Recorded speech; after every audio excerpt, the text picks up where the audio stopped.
So who are you and what do you do? So my name is Danny Coleman. I am a small business consultant. Started last year. And as far as I know, nobody else is kind of doing what I'm doing. So I'm not really following any kind of pattern right now. It's kind of figuring out what a small business consultant really is. And I guess my goal there is to consult with small businesses that are specifically kind of like 2 to 25 employees or so. Right. That's awesome. So what do you do as a small business consultant? So I'll be honest, I'm still kind of figuring it out. I come from an operations and admin process management background. And so and all in small business for the last, almost over 10 years now. And what I do is I start with vision. So I start with the owners, right? And so the owner of a business typically doesn't have a vision for their business, or if they do, it's more like for the business specifically, and not really how like the business and their life. So I try to help them kind of back up out of the business for a minute, and then look at their business, back up out of the business, and then look at their business objectively, and how do they want their business to fit in with their life, rather than how does their life need to go in order to keep their business alive. So when I help them kind of make that breaking point, I guess, I help them to look at the business more as a vehicle that's supposed to get them to a certain destination. And then we go from there. So a lot of consultants really talk about like your business has to have a vision, and that's true.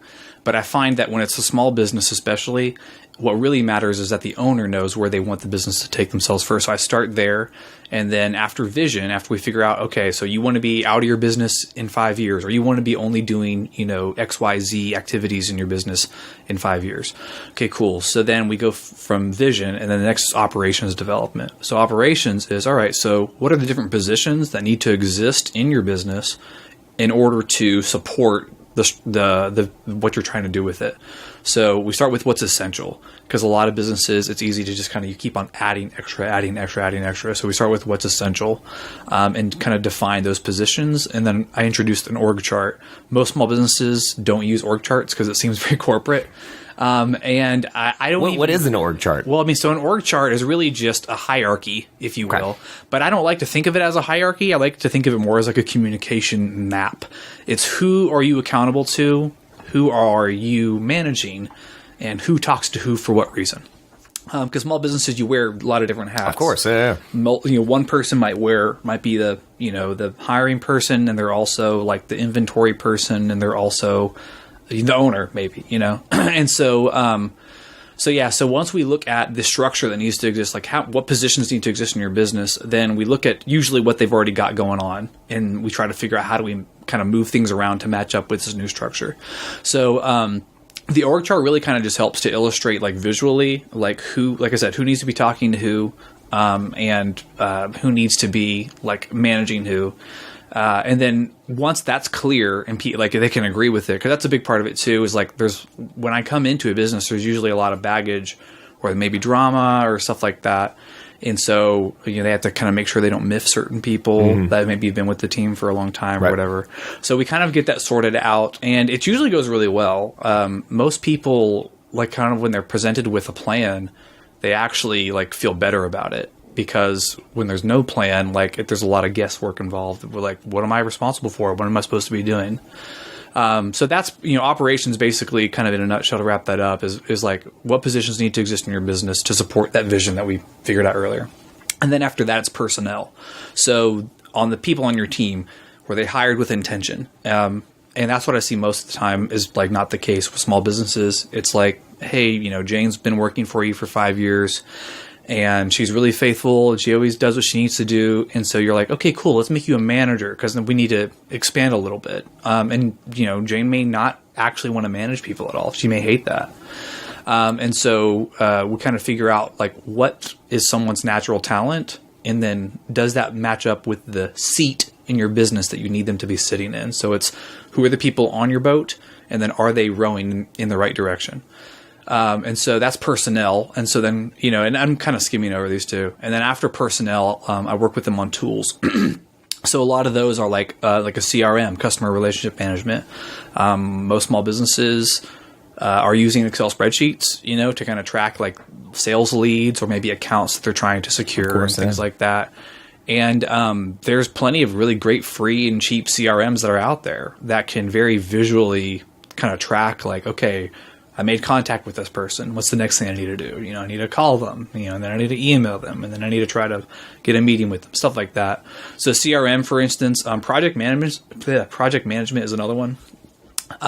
There's a lot of different platforms out there, which is the right one for your team. Most small business owners I've seen, and I hate it, like they get taken advantage of by someone with a flashy product and a good sales team. And so, they think it's that end all be all, like this can help my business, Yeah, well, and it's like there's never a silver bullet solution to your problems, but that's what a salesperson's goal is to say like, this is the silver bullet solution to your problems. And so most small business owners, if they are interested in kind of getting maybe like a CRM or something like that, they don't actually have the time to do research to see what's the right one. And then, they might not trust or maybe haven't even thought to ask their employees or whoever's using this program, like, hey, what do you think is a good program to use or whatever? So I try to help them figure out like what's the right program to use. And I usually actually do that with the employees rather than with the owner, because whoever's going to be using the product or the program the most is who needs to know how to use it and what they need and stuff like that. Yeah, of course.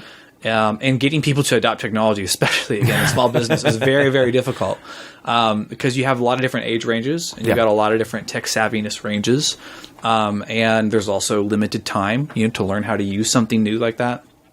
So I just work really closely with whoever's using the products or whoever's using the programs to figure out what they need, and then figure out just like the cheapest thing that will get that job done. And then that's it. So that's more or less it. So it goes vision, operations, personnel, and then tools. So. I think it's interesting because being in small business, I guess I'm in small business now, like sometimes it's hard to get that meta level look, and you're one of those guys that can come in and give someone that top down view, Yeah. It's easier to diagnose a problem when you're not in the problem. Right. So, I mean, it's all about objectivity, and, when you start a business, it's very much a part of you, and especially if you've been doing it for a long time, it becomes part of your ego and becomes a sense of who you are. And so it's very hard to kind of separate yourself from that because, what you've been doing in the business in your mind is kind of defines your value, and you think that it defines, the importance of what you do. But in reality, the most important thing that an owner can do is to let the people in their business make most of the decisions. The owner actually should try to do as much as possible to not have to make decisions. Right. But whenever asked questions, should deflect it back to whoever's asking the question and say, well, what do you think we should do? That's like a key management technique, is just to bounce it back to them. Management's really just about providing resources, not about answering problems and solving things, end to end yourself.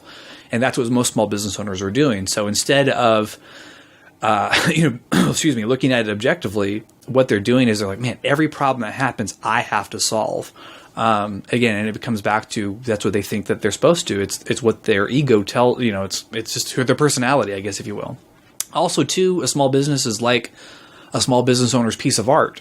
And so, they have this vision in mind when they first started. They're like, this doesn't exist, and I think that it should exist because it would help, or it would be really good or whatever. And so, anyways, that's the idea. That's the idea there, is like just looking at stuff like that. So, all right. So you've been in small business pretty much your entire life, right? Yeah. So, I mean, backing up, I was homeschooled till 8th grade. And as such, a lot of homeschool kids may be able to relate to this, but like you usually get a job a lot sooner than maybe your friends in public school did. And so I was working I think the first job I had was working for a plant nursery. And it was like during the summer, and I was helping them sell plants. And then I kind of got more and more involved in their business. And so I actually like worked at the greenhouses and stuff like that. I learned how to do take care of plants and, on a big scale. Yeah. I remember running like one of their roadside stands, by myself at like 14 years old. I had like, $500 in cash in a little zip bag or whatever, bank deposit bag. And so it kind of started there. I think that's where like my work ethic probably was developed. And I started just kind of observing like all the different things that need to happen in a business for it to work. And so I mean, so fast forward, from there, like 14 years old, I guess, to when I did realize small business is what I really loved. I was an English major. I wanted to teach English for high school. Yeah. And I'll never forget submitting one of my papers in the community college I was going to, and or I was about to, and they were like, "Oh yeah, it's like, remember your 5-page paper or whatever." And I was just like, "Oh man, I did 4 pages. Like, how am I going to just blow this up with some bull crap so that I can make it look like 5?" And then it just hit me. I was like, "Wait a second. If I'm a high school teacher, I'm going to have to just read a bunch of kids who are trying to get spacing just right and trying to, use whatever font and stuff like that, and just kind of making baloney up, and I'm going to have to read it." And I was just like, "Oh man, I don't want to do that all the time." So that's when I realized I was working for I was working for a painting contractor at the time, and who eventually became my father-in-law. And at the time, I was just I was really enjoying what I was doing for him. At that point I was managing his shop and the health and safety program, and then also kind of helping to grow management, figure out who should be managers and who shouldn't be, and kind of then empowering them, giving them the tools to succeed as a manager for a construction or a painting contractor. And I just was I was sitting in my economics class one day, and the teacher was just kind of trying to be cool or whatever, because I was maybe a year or two above most of the people there because I took a break.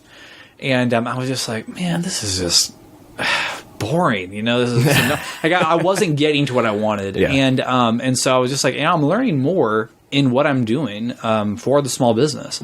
And so I was a dad at the time. I just became a dad too, and I was working a second job, and I was just something's got to go. And it was school, so I dropped out. But I kind of, that was 4 years I was at that for working for the painting contractor. And I kind of equate that with my college, if you will. So it's with School of Hard Knocks, on their Facebook, but I don't have that on my Facebook. But anyway, so I went. I just realized that that's what I really loved, and ever since then, I've been working for small business. I did a few two small stints in kind of big corporations, soulless corporations or whatever, and they were exactly that. They were soulless. I couldn't believe how similar it actually was to the movie Office Space. Yeah, this isn't a satire so much as it is actually true. Yeah, it's just so draining. So I hated it, and I was just all right.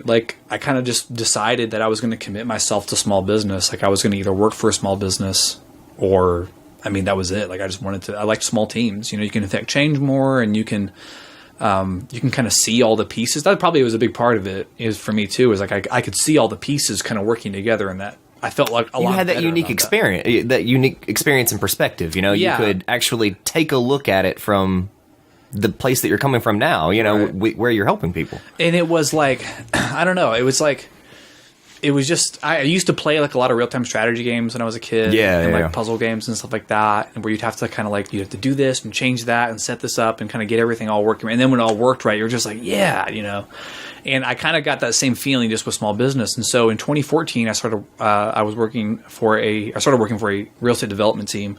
And this was when I started getting to work virtually for the first time ever. And I was living here in Columbia, but we were doing all the work that we were doing was in Nashville. Right. And that was an office manager / project manager position when I first started. And then it kind of went from there to business development manager, and then it went to COO for that team. And so I ended up when that business ended up splitting apart because the owners just had different visions. It was an amicable split. They're like, well, there's not going to be one of the business owners went to kind of do what we were doing, the development stuff, but on a smaller scale, and didn't have a need for a COO. It was basically been him and 2 other people. Right. Versus before I was managing 8 people, between 6 and 8 people. And then the other owner was kind of going to start an education business, and I still do some work with him. So I was just all right, well, what am I going to do now? And I had in 2014 when I first joined that team, the owners were fantastic guys, Brian and Frank, and they really cared about us. And one of the things that they made us do was work on what they called our perfect day. And so this perfect day was basically you trying to visualize what was success to you, what was a great day, what would be an awesome day for you. and what would that look like, and describe it in as much detail as possible. Well, I was actually going to ask this question here in a little bit. Oh, so okay. Well, talk about that process a little bit. Okay, well, I mean, I can tell you right now that I think that's the single most important thing that somebody can do, is to get an idea of what success looks like for you. And this is when I talk about the vision stuff earlier that I work with small business owners, right. This is where I start with them. And so it's like, so what does it look like? What are you shooting for? And of course it can change. It's going to change. The point is having a waypoint. It's having some address in your GPS gets you closer to the destination, and you may get more specific with that destination as time goes on. But where there's no waypoint, you just drift. And honestly, I can't imagine what I was doing before. I don't know what I was shooting for before I did this exercise.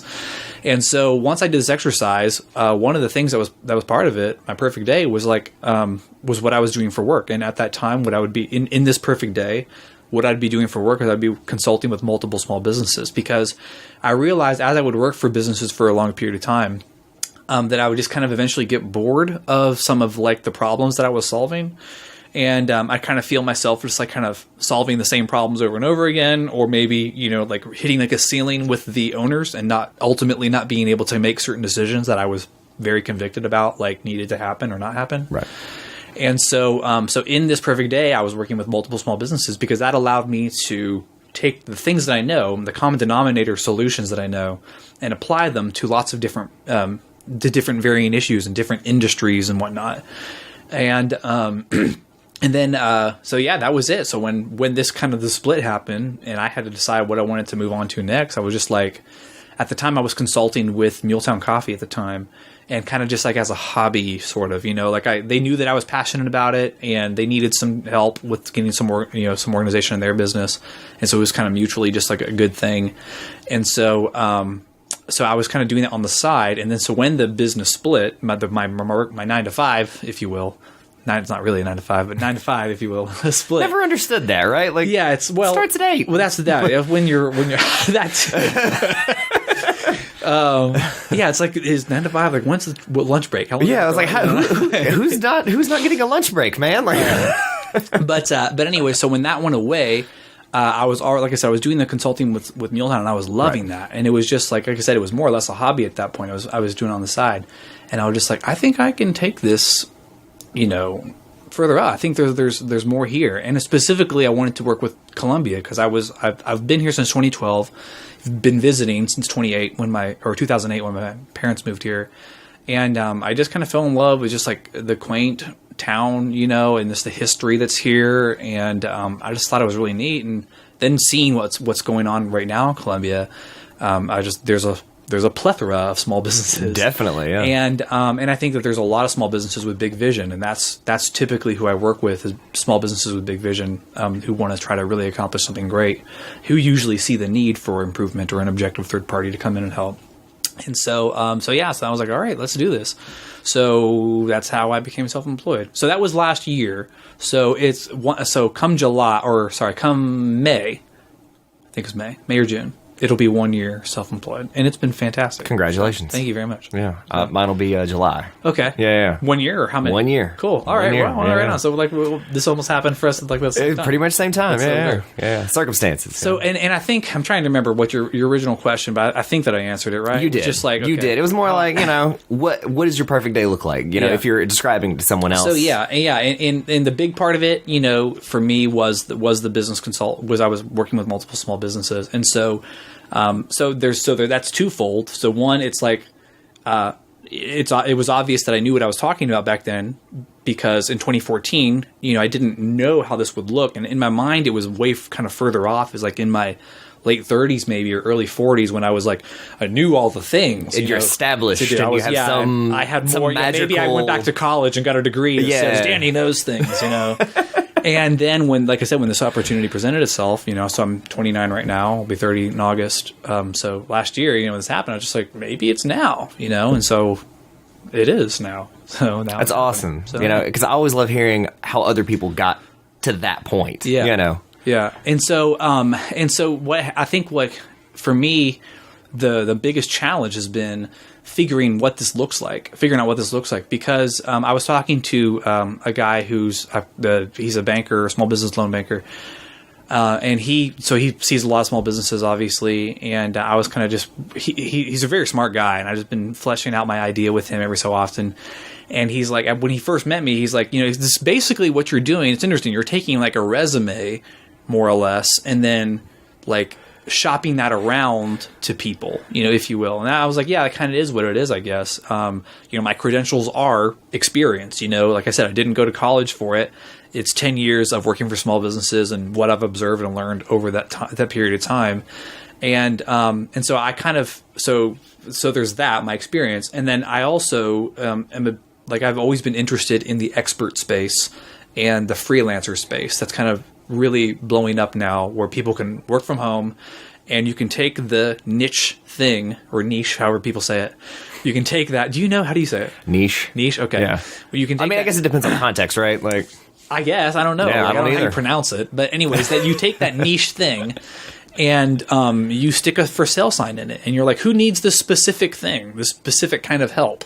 And that didn't exist 10, 15, 20 years ago because we didn't have the internet the way that we do now, And so now that the internet exists, it's a whole lot easier for me to open myself up to the world and say, hey, I have 10 years of small business experience. If you have a business that's 2 to 25 employees, before you couldn't serve that market because that wasn't a big enough market. Right. And I don't know, maybe it's still too small, but I think over the whole world, it's big enough. Right. In Colombia, maybe it's a little small. So I do have plans to kind of do some stuff online, but I digress. The point being is that I was interested in this expert space, and I could see other people who were like, I know how to teach about real estate development. If you're trying to, buy X amount of houses, I've done that, and I can tell you how to do that. Or it's like, hey, I've turned my business into a blog, and I now make money online writing about X, Y, Z.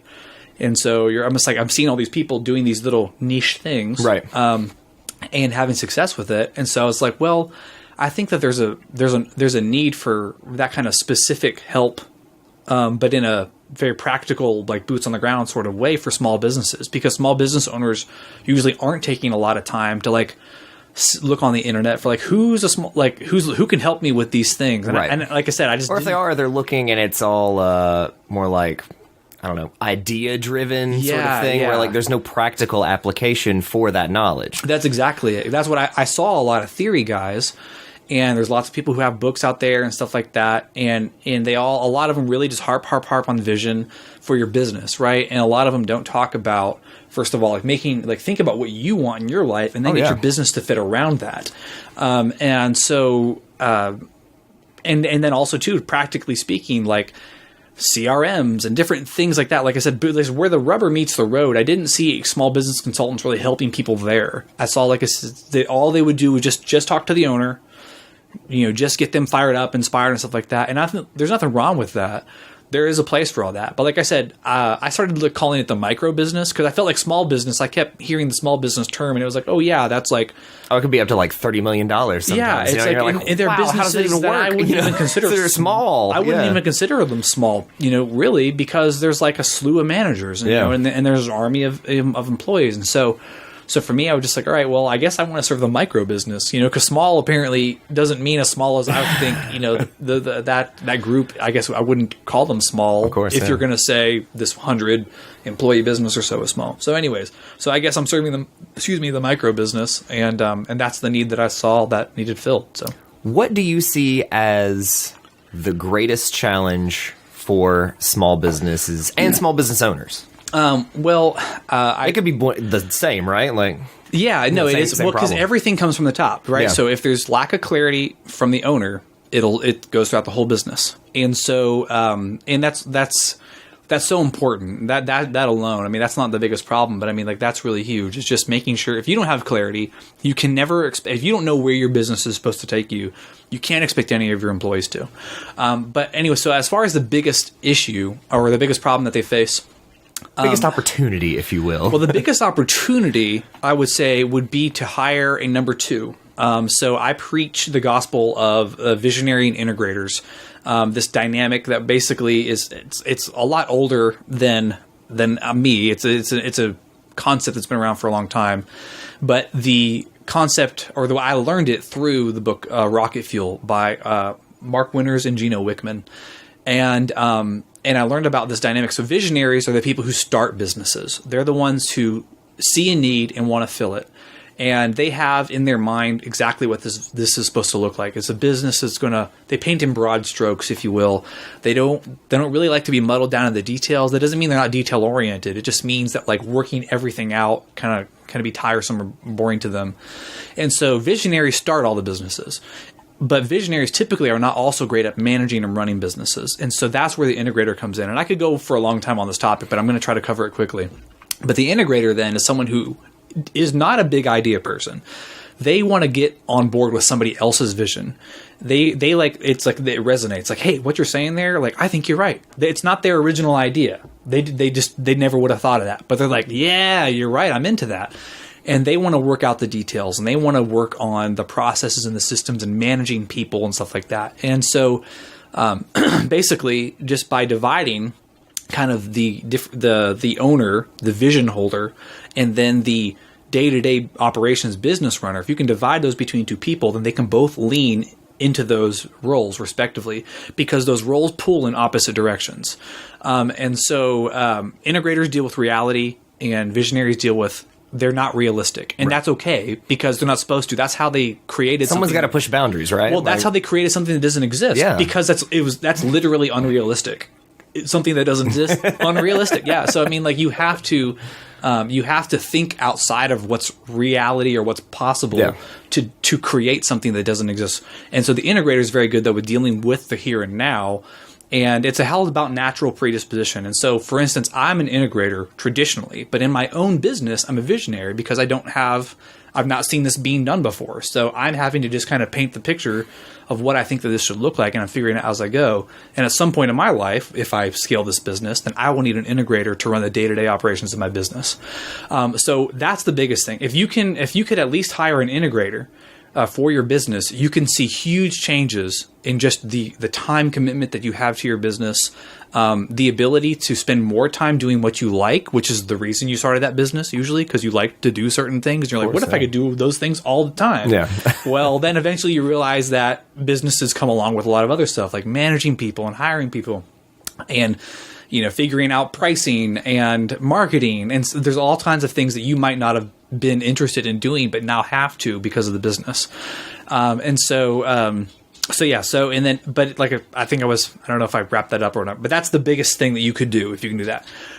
The second biggest thing, and maybe just as equally, I have a hard time saying which one's better, but hiring with intention. And I'd say this is actually the one that any business I can come and I can immediately help them with hiring. Finding an integrator is a little bit bigger of a chore. So if people aren't ready for that type of change to their business, then hiring is where I can help them a lot. And that's where I think that's the biggest problem. Finding good help, right? Like it's a saying or it's a cliche because it's true. Right. Finding good help, it is hard to find good help. And so, like I was mentioning earlier, you have Jaynes, she's been working with you for 5 years, and you're like, man, we really need somebody to do X, Y, Z. And she's like, oh, well, my sister needs a job, or my cousin, or I got a friend who's looking for work. And you're just like, well, I trust Jane. And so you kind of maybe you'll have them in and say like, hey, yeah, so what do you like to do? And blah, blah, blah, blah. And you have a little conversation. You're like, yeah, they're all right. Let's put them in there. But that's not hiring with intention. That's not thinking, what are the natural skill sets that this position that I need to fill that they require? Because people are good at different things. And so hiring with intention is, I think, the biggest thing that businesses can just start doing right now. And that comes from having a process. And that's where I help small businesses is if I don't help them with any of the other stuff that I talked about, vision operations, kind of the bigger things, the most specific thing I can help people with is hiring. That is amazing. And you are obviously well-versed in all of this. You have your own vlogcast. Yes. Organizing Chaos on iTunes and YouTube. Talk about that for a minute. Sure. So I'm on Stitcher too, and Spotify actually. I'm on Spotify. Nice. It's really cool to see my on Spotify. That's cool. It's very hip and new. So Organizing Chaos comes from that real estate development team that I started working for in 2014. I'll never forget. First of all, that job changed my life just because the owners cared so much about their employees' development that they really did a lot to help me grow as a person, and then consequently as a professional. And so on that job ad, I'll never forget, they were just like, must enjoy organizing chaos or confident in organizing chaos. And I was just like, then I remember that being like, I'm like I'm in. Yeah. Like, I like how they said that, and yes, that describes me. And so, yeah, so that's where it came from. So when I thought, like, I'm like, I need to start a podcast, and start kind of getting what I know out there, I was like, well, I don't know why. It was just like, I didn't even think about it. Like, I thought about it for like a minute. It's just done. It was like 1 minute, and I was like, organizing chaos. Yeah, That's got it. it. Yeah, that's it. And so on that podcast, I talk about these different things that we've kind of covered today. But I specifically help with, like, I talk about like vision-oriented topics, operation topics, and tool topics. And so, like, I'll talk about tools will be like CRMs that I use or whatever, different programs that I've found that I'm like, hey, I think this would be really helpful. And it could be something simple like a Gmail extension or like a Chrome extension to like a platform that I think, could be really helpful for things like team communication, project management, as I keep saying, CRMs, time management things, time trackers, stuff like that. There's so many different tools out there that are available to small businesses that can help like dramatically. But there's just like, you might not think in your head, like, is there something out there that'll just help me with this? Yeah. But like, there's so much out there right now. It's amazing. There's a platform called Fiverr that I don't know if you know about Fiverr, but it's fantastic. It's like how you can pay like you can get anything done for like very cheap. $12, $20. It's like, think about it like the dollar store for specific actions. Yeah. Like, I need someone to make a logo. Yeah, make a logo or you transcribe my podcast episode, like write on all the words, or like organize this spreadsheet once a week. And I mean, very specific things. You can just be like, pay $5, $10 to get it done. So that's a great tool, that I want to try to like share with people, because I'm like, as a small business owner, there's so many different things that you're doing every day that are like monotonous, and I don't want to be like condescending, but it's like monkey work, I guess. Anybody can do it. This is draining. Yeah, if you're having to do all the things, that one more thing is just a thing you just don't want to do. Exactly. And it's like, it's so easy to not have to do those things. And so that's where tools come in. So I like to talk about different tools, and that Fiverr being one of them that I just kind of want to get out there. Like, it's like, I want to preach the gospel. And then operations are going to be more along the lines of, like I said, just like things like hiring, creating processes, what about sales processes for a small team? Because there's so much you can do. And what I like to talk about is, well, what should you do? Like, what's practical for a small business that's 2 to 25 employees? What's practical for them to do now? So like, you can have a great elaborate sales process that includes all these things, and that's a great thing to do. But if you have 3 people to implement that on your team, you're not going to have enough bandwidth to do that. So I like to talk about things that are going to match the bandwidth of a 2 to 25 employee business. And then vision being, like I said earlier, I think I've already talked about that enough, but basically just things like your vision for your life. And then I also talk about vision for the business too. So that's awesome. That's what I'm the podcast subscribed. is. Yeah, I'm subscribed. I've gotten through about 5, I'm waiting on more. I'm excited. Yeah, no, it's fun. I actually, so this, I don't know when this podcast is coming out, but today is the 7th. So on the 8th, which is tomorrow, I have my first interview, and it's my interview with my former boss, who's not my business partner. And he is a visionary who struggled for a long time with holding on to everything and micromanaging people and just not being able to like delegate and kind of let things go. And so I had a great interview with him, just talking about like, how did he make that change from there to where he is now, and how much better is his life? Yeah. And spoiler alert, it's a lot better. But like, it's fantastic. It was really fun just talking. I'm probably going to do other episodes, but that one is definitely one that I feel like would be the most pertinent to any small business owner or visionary who's going to listen to my podcast. If you're going to listen to that one, I think it's going to be episode 8. That one is an actual visionary, an actual business starter, business owner like themselves, who made this change and realization of, how do I get my business to fit with my lifestyle instead of the opposite way? So that's awesome. I'm excited to listen to it. I'll definitely be tuning in for that one. How can people find out more about Danny Coleman, small business consultant? So you can go to my website, www.dannycoleman.me, M-E. And you can, that's really the hub. From there, if you want to check out my LinkedIn profile, you can also, it's all linked to from there, but you can get a better idea like my experience and whatnot. And then I have, the podcast, if you just Google, or not Google, I mean, you probably could Google it, but if you put into iTunes or Stitcher, Organizing Chaos, or Danny Coleman, DANNYCOLEMAN, like the camping gear, you can find me on those places as well. And we'll put links in the show notes too. Yeah. Don't and also too, there's a platform called clarity.fm, and it's basically what it is it's niche coaching or consulting for like specific, issues. So like I was talking about earlier, the niche space that exists, Right. the niche expert space. So if I wanted to find like, hey, like I need someone to kind of consult with me on like small coffee shop marketing, and you can find an expert on there who's like, I've worked with lots of coffee shops to implement marketing plans, and so I'm on there as well.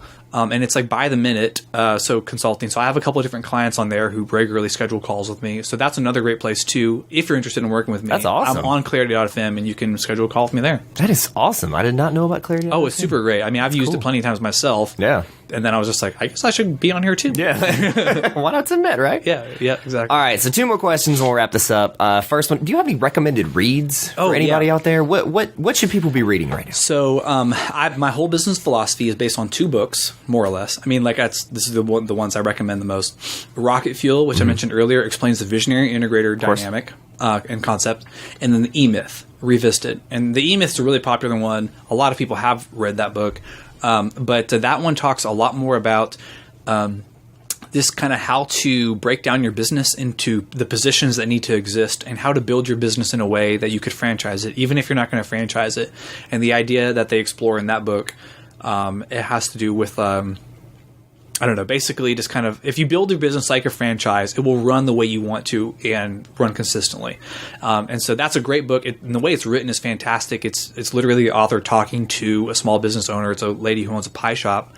And she's just kind of talking about the different things she struggles with in getting her business to be systemized and to not need so much of her time. And so it's written in a way that it's just a conversation. Yeah. So really, really easy to read and really, really enlightening. So those 2 books, highly, highly recommend.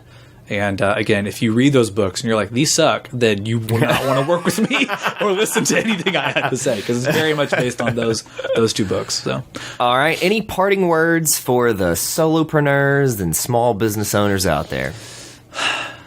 I would say think about the life you want to live before you think about the money that you want to create, or the money you want to have, or the mark you want to make on the world.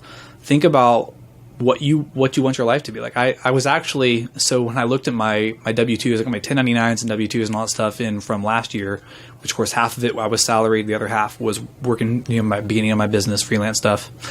And when I looked at how much I made, I made a lot less than I thought I did. But I was like, last year was awesome. Like I really enjoyed my life last year.